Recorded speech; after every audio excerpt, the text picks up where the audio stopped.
Imagine standing in your front yard on a calm spring afternoon, the sky clear, birds chirping, nothing out of the ordinary.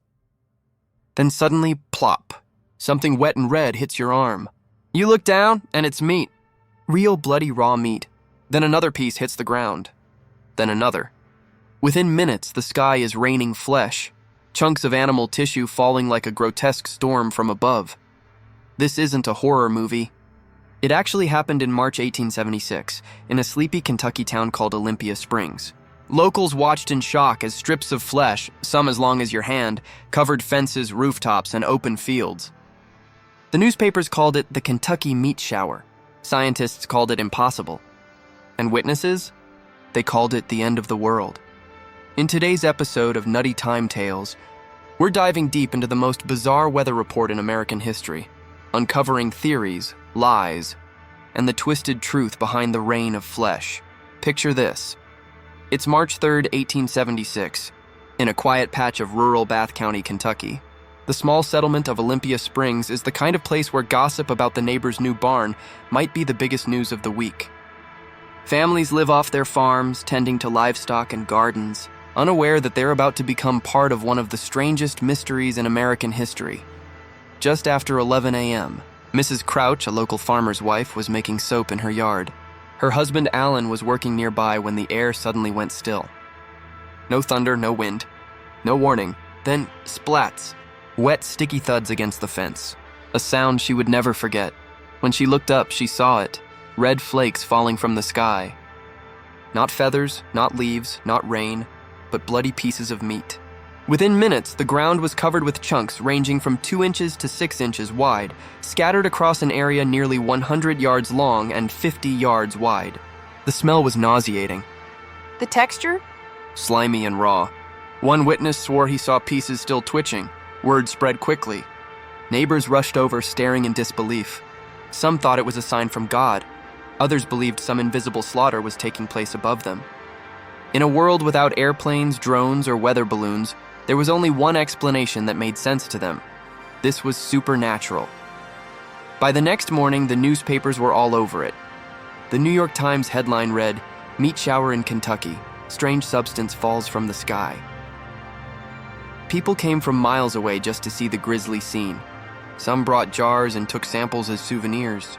Others, and disturbingly, decided to taste it. One brave man fried a piece and claimed it tasted like venison or mutton. Another swore it was bear meat. The horror only grew as the rumors spread. But what on earth could make it rain meat in the middle of Kentucky? A meteor made of flesh? A divine punishment? Or something even more disgusting? By dawn the next day, the quiet hills of Bath County had turned into a circus of curiosity. Locals, journalists, and self-proclaimed scientists flooded into Olympia Springs. It wasn't every day that a storm of raw flesh fell from the heavens. Reporters from the New York Times, Scientific American, and the Louisville Commercial descended on the Crouch farm, each desperate to uncover the truth. Some wanted science, others wanted spectacle, but all agreed. This was no ordinary weather event. The Crouch farm became an impromptu crime scene. Bits of meat clung to the fences, trees, and even the roof of the Crouch home.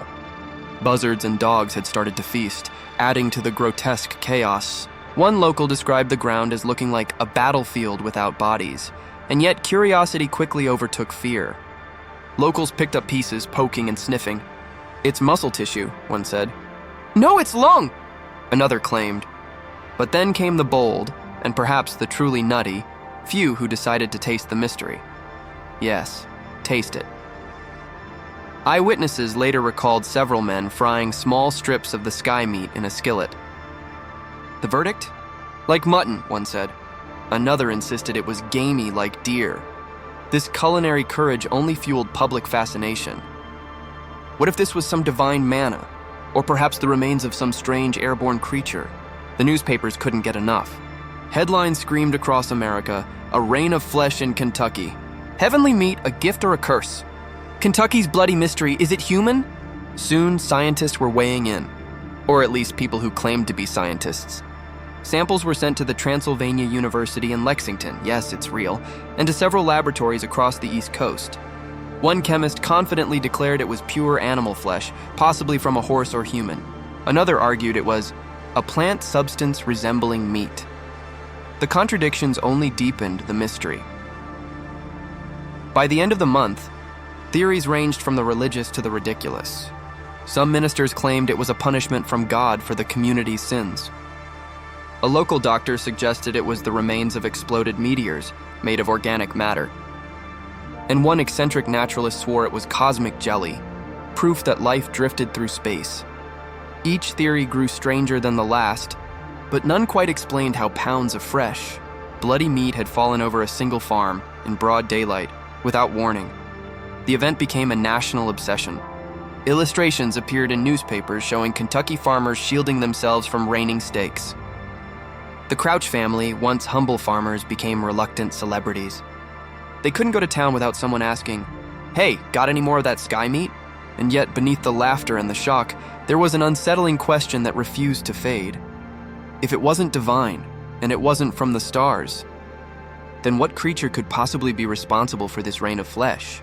By early April of 1876, America's curiosity had reached fever pitch. Every newspaper, from Kentucky to New York, buzzed with speculation.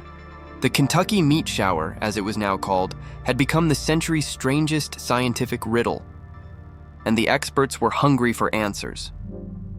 The first samples arrived at Transylvania University. Yes, the same institution with the delightfully Gothic name. There, Professor Leopold Brandeis, a chemist and naturalist, examined several fragments under a microscope. His initial impression? It looked disturbingly familiar. The texture, the fibers, the way it tore apart, it was unmistakably animal flesh. But from what animal?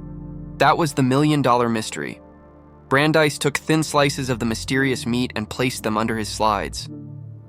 The red fibers were stringy, elastic, and heavily vascularized, just like mammalian tissue. Yet it didn't fully match horse, cow, or pig.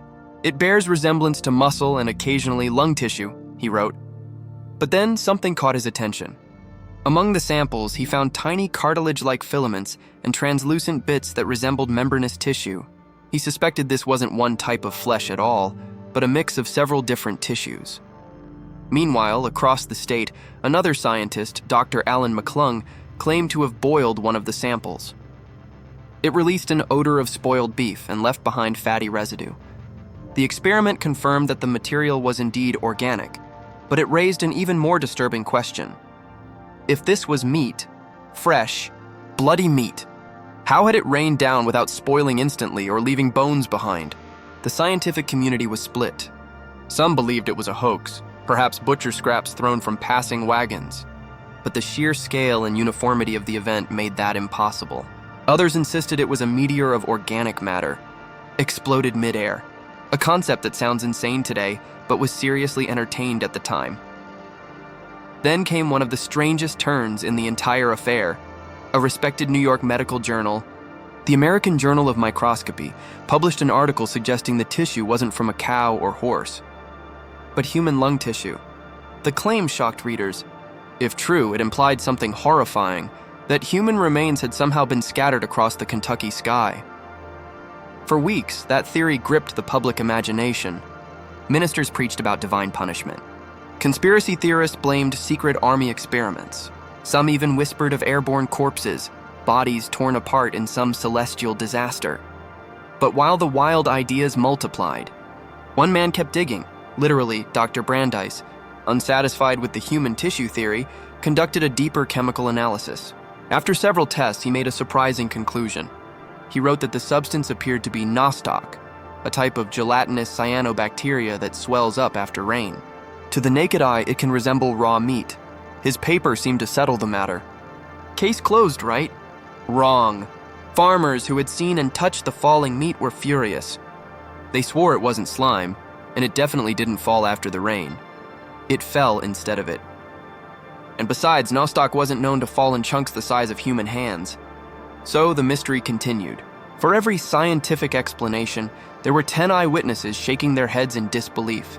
The meat was too solid, too bloody, too alive. And just when the world thought the story couldn't get any weirder, the US government quietly decided to investigate. Yes, the federal scientists were now involved. Because if meat could fall from the sky in Kentucky, who knew what might fall next? If you thought human flesh raining from the heavens was as bizarre as it gets, You haven't seen how creative 19th century scientists could be when faced with a mystery.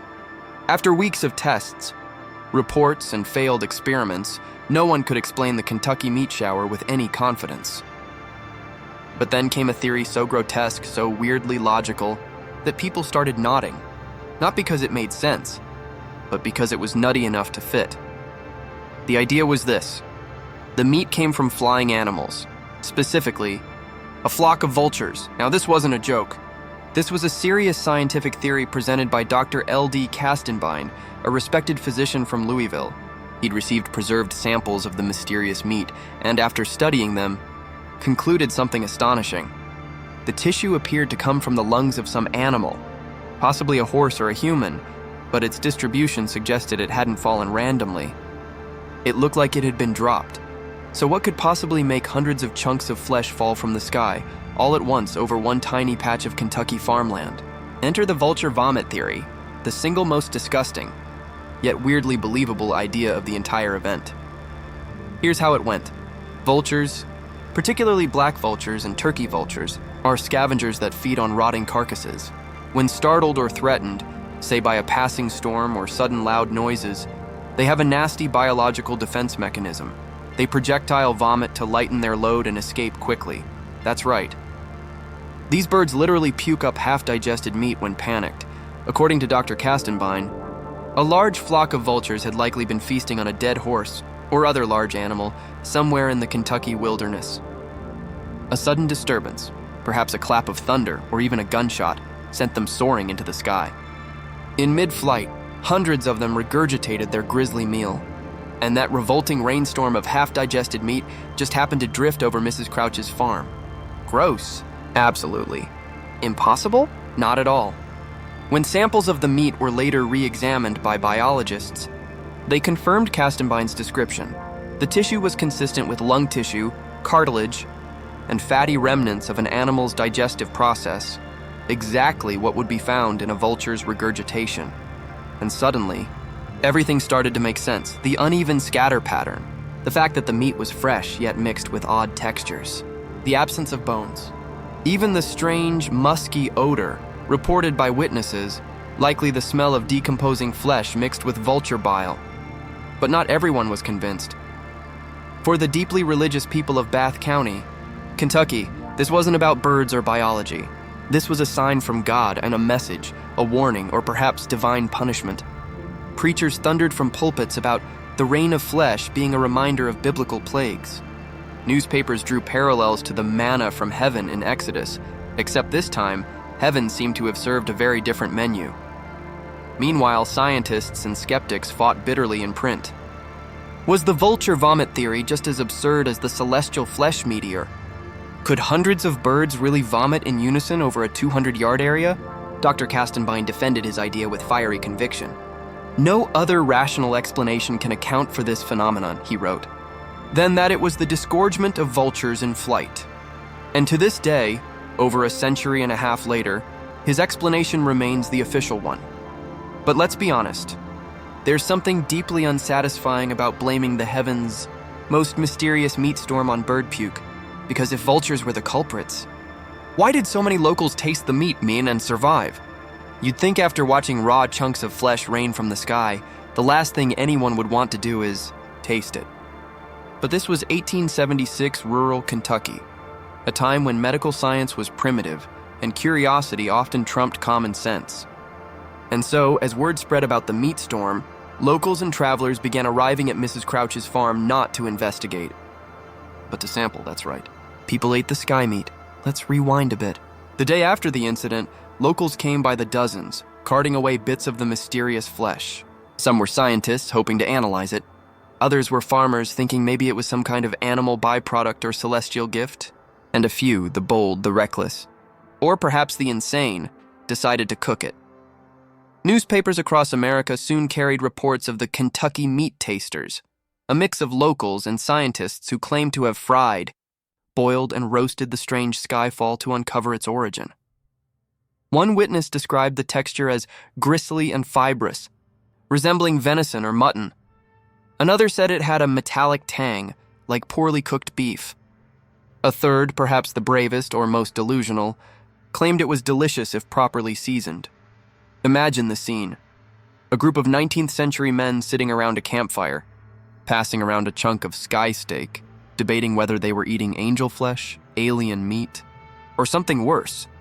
Some accounts even suggest that a few tasters believed it was human flesh. One scientist supposedly compared its structure to the lung tissue of a human infant, a statement that caused an uproar and instantly earned him the nickname the Cannibal Professor. Others insisted it came from horse flesh or possibly bear, though how either could have fallen from the sky remained anyone's guess. For the newspapers, this was pure gold. Headlines screamed things like, "Rain of Flesh baffles scientists. Locals feast on mystery. Kentucky served heavenly mutton, courtesy of the Almighty. Cannibalism by curiosity. Citizens eat the sky's gift." The American public couldn't get enough of it. Across the country, the story of the Kentucky meat shower spread like wildfire, inspiring jokes, sermons, poems, and even a stage play titled Manna of the Wilderness.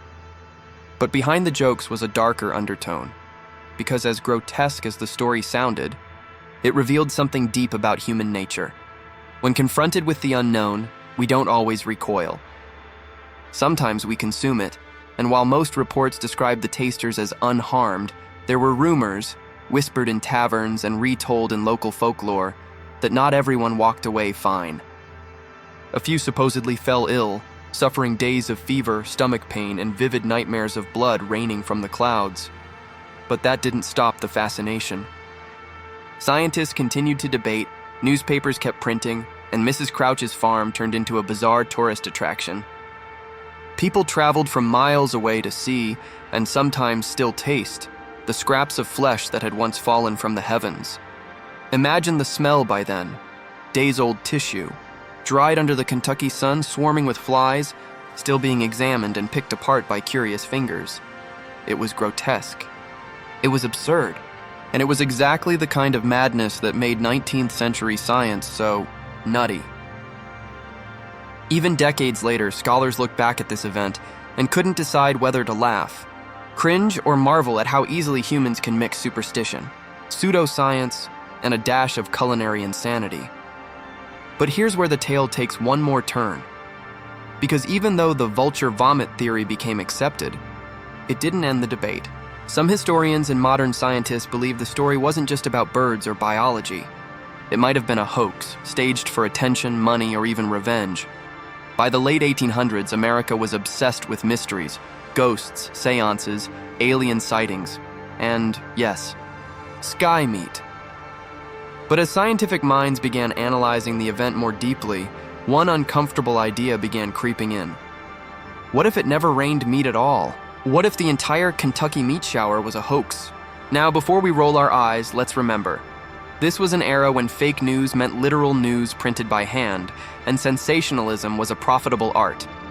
Local papers loved shocking headlines. A town with a story like this could suddenly find itself flooded, not with meat, but with money. Mrs. Crouch's quiet farm in Bath County had instantly become a tourist magnet. Curiosity seekers, scientists, and traveling journalists all came through her gates, and they spent money doing so. Food, lodging, meat souvenirs. It wasn't long before skeptics started whispering, was this all a clever publicity stunt? Let's consider the evidence. For one, no one ever saw the meat actually fall, not even Mrs. Crouch herself. She simply looked up after hearing a sound and saw pieces scattered across her yard. Every eyewitness described finding the meat after the fact, not during the shower. Convenient, right? Secondly, when samples were sent for analysis, the results didn't exactly align. Some experts claimed it was lung tissue, maybe from a horse, maybe from a human. Others insisted it was cartilage from frogs or even pieces of decomposed fungus. And then there were the prank theorists, who believed that some mischievous farmhands, drunk or deranged, had thrown chunks of meat across the property to start a local sensation. It's not as crazy as it sounds. Bath County wasn't exactly a bustling metropolis. People there craved distraction. Imagine a group of bored hunters returning from a failed trip, loaded with old animal carcasses and a mischievous idea. What if we make it look like heaven's raining dinner? It would have been easy. Fling butchered scraps from a nearby hilltop or treetop, then wait for someone, like Mrs. Crouch, to discover the grisly mess. The story practically writes itself from there. Once newspapers got wind of it, no one questioned whether the event was too weird to be true. After all, weird sold, but that's not the only hoax theory. Some modern historians point to the timing of the reports, just days before a traveling scientific curiosity fair was due to arrive in nearby Louisville. Could promoters have fabricated the story to stir up public interest in wonders of the natural world? Maybe. In the 19th century, showmen like P.T. Barnum were famous for doing just that, using sensational stories to draw crowds. Barnum once showcased a mermaid mummy that was actually half fish, half monkey. Compared to that, raining meat was tame. Still, the hoax theory has holes. If someone faked it, where did all the tissue come from? Hundreds of pounds of fresh meat scattered over a wide area isn't something you just find lying around. And why would anyone risk being labeled a liar, or worse, insane, in such a small, tightly knit community? That brings us back to the weirdest part, the physical samples themselves. Dozens of preserved pieces were sent to universities and laboratories across the US. Some were examined under microscopes and confirmed to be biological tissue. A few samples even still exist, preserved in jars labeled Kentucky meat, tucked away in dusty museum archives. So, hoax? Maybe? Mass hysteria? Possibly. Or perhaps the simplest explanation, birds vomiting mid-flight, is the only one that truly fits the facts, as revolting as it sounds. But what's more fascinating than the mystery itself is how it captured the imagination of the public. People wanted to believe it was divine. Others wanted it to be supernatural. Some even spun religious meanings, claiming God had sent manna to test humanity's faith. And we failed by trying to eat it. It's this mix of science, religion, and sheer absurdity that turned the Kentucky meat shower from a local oddity into one of the 19th century's strangest legends. Still, one last bizarre twist remains, because this event didn't just fade into history books. It inspired generations of writers, scientists, and skeptics to explore how easily truth and absurdity can blur. And believe it or not, it might have even influenced modern UFO and alien abduction stories. Here's something wild to chew on. Without realizing it, that rainy day in Bath County, Kentucky, back in 1876, may have laid the groundwork for how we think about the unknown today. You see, the Kentucky meat shower wasn't just a freak weather event, it was one of the first major unexplained phenomena in American media history. Think about it. Before UFOs, before Bigfoot, before Area 51, there was falling flesh, a mystery no one could explain. Debated endlessly in newspapers, scientific journals, and smoky bar rooms across the nation. For many Americans, this was the first time they saw science clash with superstition in real time. On one side, you had the devout and fearful and folks who believed the meat was a divine warning, maybe even a biblical plague. On the other, you had early scientists desperately trying to make sense of the chaos, poking at samples under microscopes and arguing in print about whether it came from frogs, cows, or sky monsters. Sound familiar? It's the same pattern that happens today every time a new UFO video drops. Half the world says aliens, the other half says drone. But in 1876, the idea that something unknown could fall from the sky, meat, frogs, blood, even stones, was both thrilling and terrifying. And once the Kentucky story hit the presses, similar tales began cropping up all over the country. People reported skies raining snakes in Tennessee, fish in California, even jelly-like star substances in Pennsylvania. The line between science and myth started to blur. The real significance of the Kentucky meat shower isn't just what fell, it's what it sparked. It taught Americans that the impossible could happen right in their own backyard. It gave birth to a new genre of curiosity, the paranormal, the unexplained, and the nutty side of science. Even 50 years later, scientists studying UFO phenomena would reference the Great Kentucky Meat Storm as an early case study in public reaction to the bizarre. It became a model of how panic, rumor, and fascination could spread faster than facts, what we now call viral news. And here's where it gets even creepier.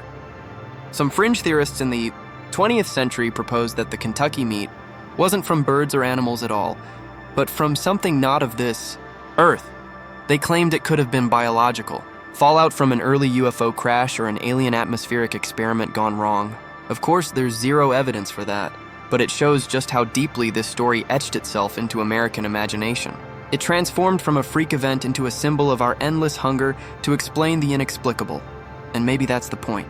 Because the Kentucky meat shower reminds us that humans, whether in 1876 or 2025, will always be torn between curiosity and fear when the sky delivers something we can't explain. When flesh rains from the heavens, do we grab a microscope? Or a Bible? So, what do we make of it all? A quiet Kentucky farm, a clear blue sky, and suddenly is a downpour of meat. It sounds like a joke, or the start of a horror film, but it really happened. And that's exactly what makes it so perfectly nutty. The Kentucky meat shower of 1876 wasn't just an oddity of weather or wildlife. It was a mirror, reflecting how humans react when the world stops making sense. Some reached for science, others reached for scripture, and a few reached for a fork.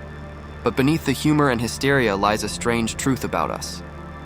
When faced with the inexplicable, we don't always seek truth. We seek comfort. We invent stories, craft explanations, and build myths to make chaos feel controlled. And in that way, the people of Bath County weren't so different from us today. Their meat rain was our UFO sighting. Their confusion was our conspiracy. Maybe the real lesson of this bizarre chapter isn't about what fell from the sky, but about why we keep looking up, still hoping for answers that might never come, because every era has its mysteries. And every generation has its meat showers, things too weird, too wild, too nutty to ever fully explain. So, the next time someone laughs at an old legend or mocks a modern mystery, remember the folks of Kentucky and the day it rained flesh. Because in the end, history isn't just about kings, wars, and inventions. It's about moments that make us stop, stare, and say, what on earth just happened? And this is Nutty Time Tales, where the past is weirder than fiction. If you enjoyed today's bizarre journey, make sure to like, subscribe, and hit that bell so you don't miss our next twisted trip through time. And remember, history may not repeat itself, but it sure has a strange way of raining down surprises.